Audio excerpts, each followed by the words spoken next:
Hello, my name is Tolg and I exist, therefore I think too much. I'm reading Marguerite, Porete, the Mirror of Simple Souls. I also make these about 30 minutes each, so I'm not reading straight through or, conveniently done. I'm not sure. And I also rant while I read, so it's not, a perfect read through. And then I cuss when I talk. These are all the warnings that I give you. Your choice what to do with them. Haha. I am on chapter 37. Also, she wrote this in style of conversation between the entities that are being discussed. So it's normally the soul talking, or love, or reason, or wisdom. Those are like the main dudes in this. Alright, so chapter 37 is titled, Here the Soul Says that in Paradise her sins will be understood to her great glory. Her imperfection will be exalted, I think. Soul is talking. Lord, says the soul, no one in this world can understand my sins in so ugly and hideous a figure as they are, only you can. I don't think that can be applied in a general way. I think that's probably specific to her. Maybe, hopefully. There are some sins that definitely can be understood for how heinously ugly and disgusting they are, and should be understood for that. And we all know, and we can also take a guess, because there's a lot of things out there. But Lord, in paradise, all those who will be there will understand them, not to my distress, but to my very great glory. For in seeing that by my sins I have angered you, your mercy, Lord, and your largesse, full of courtesy, will be understood. It really depends on what your definition of paradise is, because some people believe that in heaven you shed all that made you human. You are no longer connected to anything human. You are simply your soul and kind of essentially the accumulated karma of the energy used on Earth. That would be my best way of describing how Christianity has described it without the reincarnation in place. But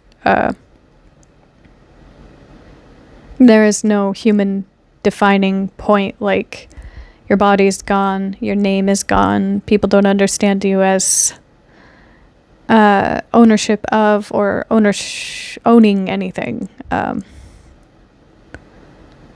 therein,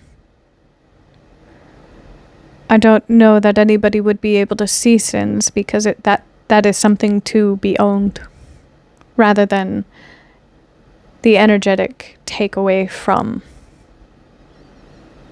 essentially what you could learn from it, or what transpired in your person because of it.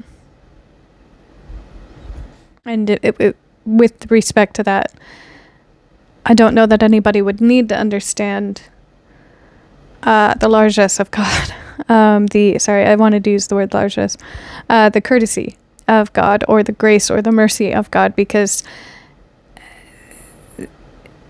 it just simply is.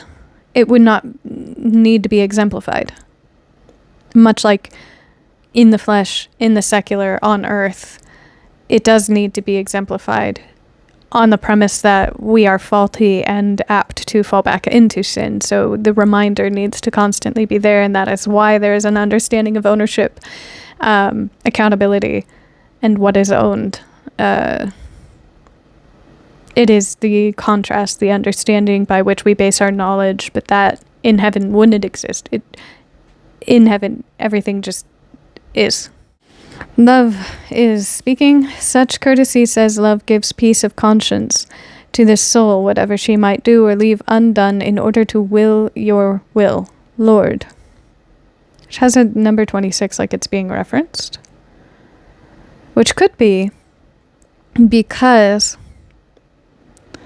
the James Version, King James Version, replaced a lot of the words for God or Yahweh, depending on the translation, and replaced it with the word Lord, because King James was I want to use the word punitive, but believed in mankind upholding a hierarchical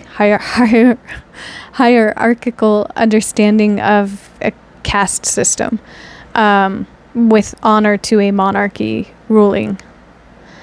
And in that, a lot of the words for God were replaced with Lord as a means of, well, blasphemy, but essentially taking things out of context and instead putting them into the context of giving power to landowners, justifying certain human atrocities like slavery, on and on. So that could be why this is marked with a reference elsewhere. But anyways, love is still talking. In order to will your will, Lord, for to will perfectly your will is perfect charity. And whoever always would have perfect charity in his will, he will never have remorse nor a blameworthy conscience. For remorse or a blameworthy conscience in the soul is nothing other than a lack of charity. For the soul was created for nothing other than to have within her, without end, the being of pure charity. I guess charity would have to be defined, because in a society much in need and going without, charity is understood as provision of resources, where this could be a more grandiose understanding of it. Instead of provision of resources, charity could be synonymous with grace, an allowance of understanding and leniency towards faults, human faults. For remorse or a blameworthy conscience in the soul is nothing other than a lack of charity. Yeah, I would say it's synonymous with grace. Soul responds, oh, I have to sneeze. Says, Lord, says this soul, what have I said about you? Love responds, think about it. Okay, so I think that Lord was just a sentiment of exclamation. Lord, what have I said about you? And then love responds, think about it, says love, and then you will know how to understand your words. Essentially calling the soul an idiot, as one does. So the soul responds to love as lady love, implying that this again is their wife, or the connection to the soul, of the soul to the Trinity. Lady love, says this soul, you have given to me the understanding, and now behold, nothing comes from a work when it is necessary that the work is nothing. Thus it is fitting, says the soul, that I be certain that what I have said is less than nothing.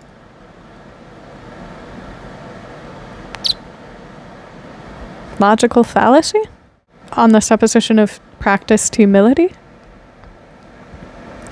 But whatever is in me or through me of divine understanding, you yourself, lady love, have said it in me and through me by your goodness for my profit and that of others.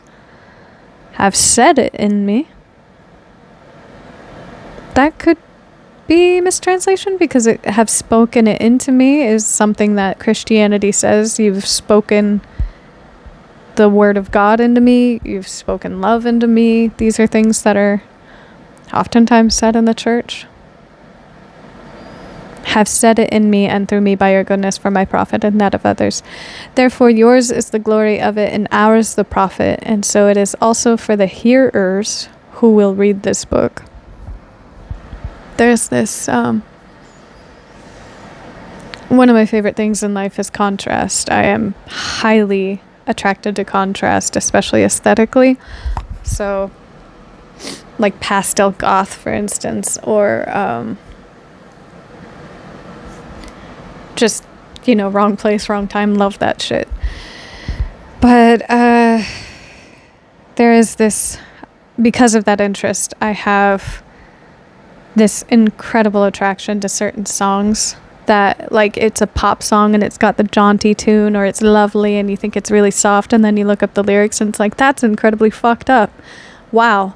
I can't believe you would sing about that like that. Anyways, there is this song by Bon Iver. I could be trying too hard on that name. Bon Iver. Called Skinny Love. And if you look up the lyrics, I am so sure it's talking about an abusive relationship. And one of the lyrics, and it could be prostitution, because of like the second to last chorus line, where she's depicted in a light brassiere.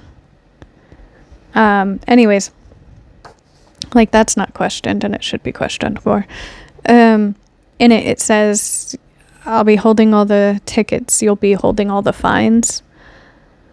I'm the one who did all the fucked shit, but you're the one who pays the price for it. That just reminded me of it. Therefore yours is the glory of it, and ours the profit. I guess that's the more honorable, you know. So, chapter 38. How the soul recognizes the courtesy of love in perfectly recognizing her poverty. Poverty of love. Poverty meaning what one goes without and what one needs. What is love going without? As, again, in Christianity, love is a flex seal. You can put it on anything and it applies everywhere. Soul speaking, O overflowing and abundant lover, and courtesy without measure for my sake. For thus it seems to me, says this soul, when you will to suffer me. To suffer, Lord, indeed, you will to suffer me, the soul. Love is suffering the soul. Why create existence at all if all you are going to do is regret it? More willingly than anyone could say, lest I remain in what I deserve, that is, in this wretched body, without limiting the time. And at the same time, because of whatever mercy might be in you, I cannot recover the loss of past time. For it is necessary, sweet lover, to guard your righteousness. Is it? If you drop the soap on the floor, does the soap become dirty?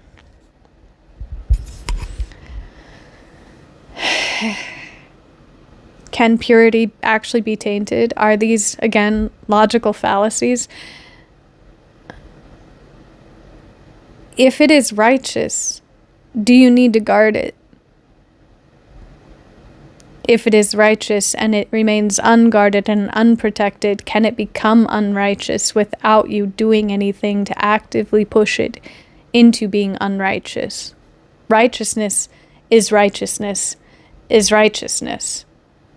Point blank, period. You would have to actively pursue being unrighteous, but it does not turn a righteous act unrighteous. It's another sentiment. Kind of feeds into it, mildly relevant. This whole everything is black and white and everybody needs a perfect victim. A good person can do bad things and a bad person can do good things. And in respect to a bad person doing good things, this thing being done is still righteous, even if this person is wildly unrighteous. Oh, nevertheless, it cannot be that the lost time might never be returned to me, and that I would be so far from loving and understanding and praising you. What do kids say? That's a skill. That's a skill loss. Oh, good God. Okay, I have, admittedly, it's not that I'm old. It's that I have never known anything. I'm normally not in the know, so.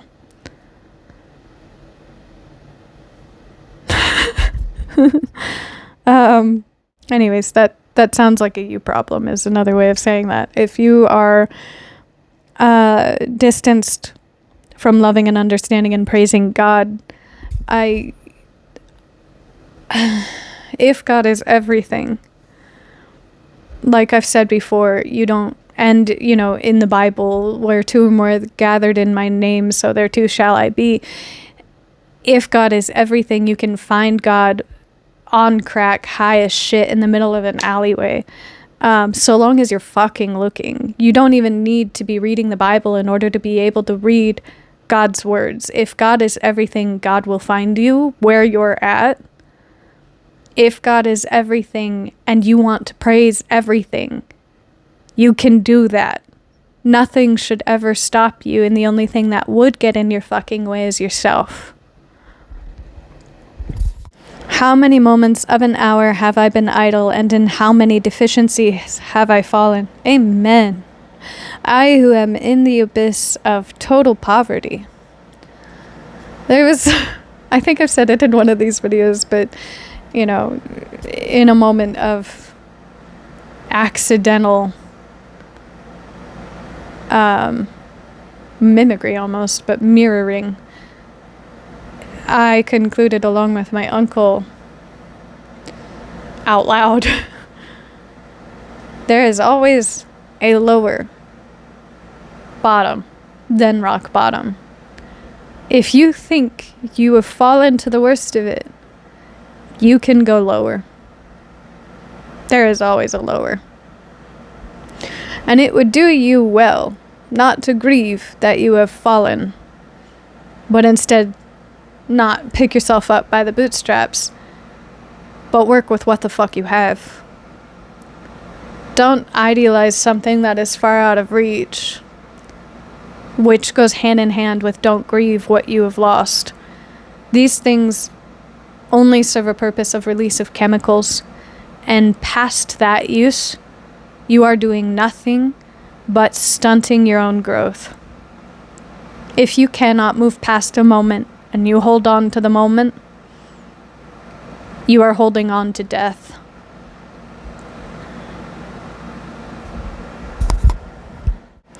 And nevertheless, so it seems to me, you have willed to place the gift of such grace, which you have described above, in this abyss of poverty. Described, says the soul? Truly, lady love, everything you have said about this grace through the mouth of a creature would only be muttering compared to your work. That's infatuation. The soul is infatuated with love. Ooh, doesn't that paint a picture? That does paint a hell of a picture. Everyone should think on that and expound on it. If I had a room of people, we'd all be expounding on it. It's one of my favorite words. So Reason responds, for God's sake. Lady Love says, Reason, I indeed have heard what is said. Willingly I would hear no more, except that I might grasp this perfectly, says Reason. But love, this can be only for you alone to whom this gift is given. Reason is now attempting humility. Oh, no, that's not humility. That almost borders on jealousy. That's just, when you feel disgust because of someone participating a little too heavily into public displays of affection and you're just not on the same page as them. Discomfort. Reason is uncomfortable with the infatuation that the soul shows for love. Another picture. Wow. Honestly, okay, so if you take into consideration that the chemical releases in the brain when you experience different levels of love, like puppy love is infatuation, versus long-term love is more a sentiment of kindredship rather than the expulsion and immediacy of the interacting chemicals. There are different types, different versions of love, and therein love is experienced different ways. But with infatuation of love, one would have to assume that you are experiencing heightened levels of dopamine and serotonin towards the concept of love. And reason, your logic, goes out the window oftentimes, because in that moment you are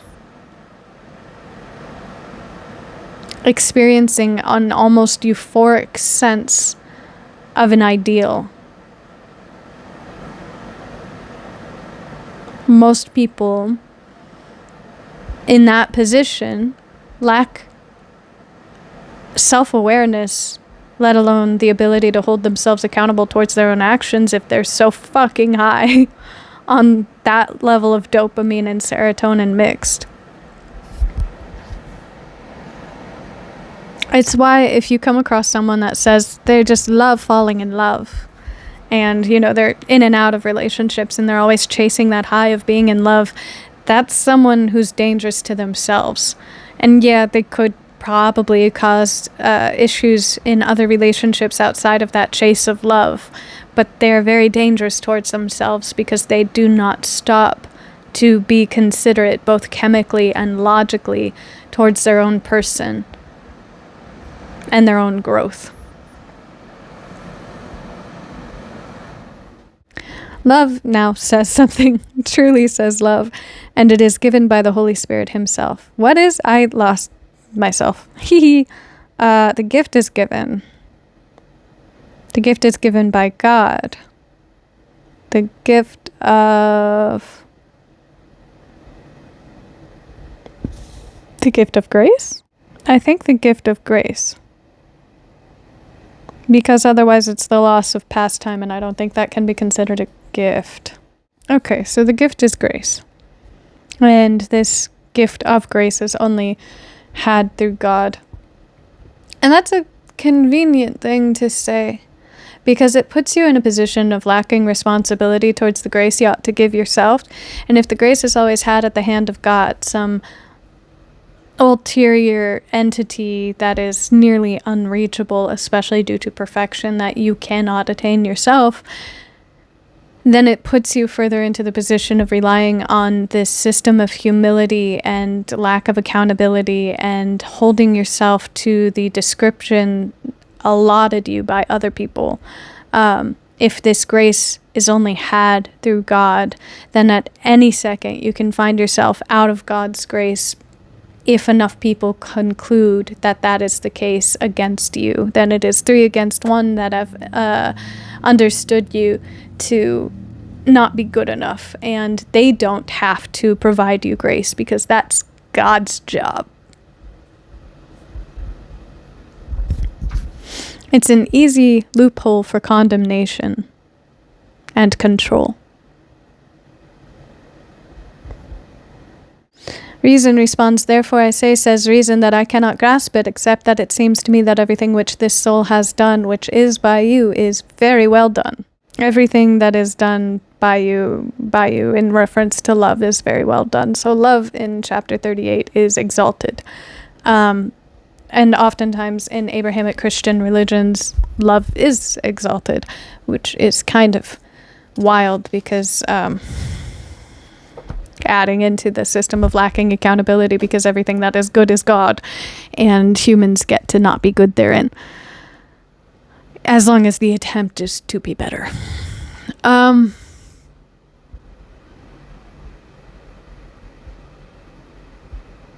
Happy modernity. May your wants align with your needs. I'm going to end it here. And I hope that, you know, life is treating you well and you are doing well. And if not, why not? I'm sorry, I'm quoting something and I don't even know what I'm quoting.